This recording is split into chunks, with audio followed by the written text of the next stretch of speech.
farmon yashirin iqtisodiyot ulushini qisqartirish va naqdsiz hisob-kitoblarni kamaytirishni faqat tadbirkorlarga qiyinchilik tug'dirish nuqtai nazaridan emas, shu farmon orqali tadbirkorlarga yordam berib, ularni qo'llab-quvvatlab, shuni orqasidan yashirin iqtisodiyot ulushini kamaytirishdan iborat bo'ladi.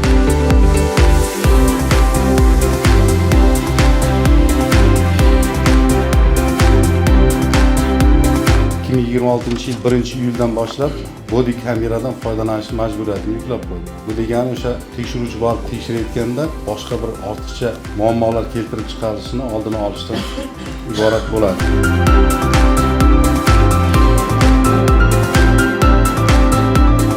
Kameral soliq tekshiruvini o'tkazishda soliq organlarida aniqlangan tafovutlar mavjud bo'ladigan bo'lsa, soliq organlariga agar asoslantiruvchi hujjatlarni barchalarini taqdim qilish huquqiga ega, agar tafovut aniqlanadigan bo'lsa, qo'shimcha hisoblangan soliqlar va peniyalarni o'z vaqtida to'lab beriladigan bo'lsa, bunday holatda soliq to'lovchilarga nisbatan javobgarlikdan ozod etilishi ham belgilab qo'yilgan.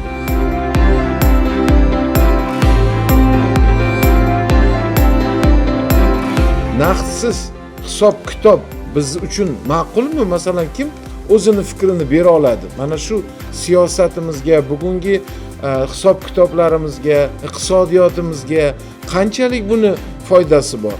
Bu naqdsiz hisob-kitob bu kelajak. Biz majburmiz. Bu katta yuridik tashkilotlar uchun buncha qiyinchilik tashkil qilmaydi.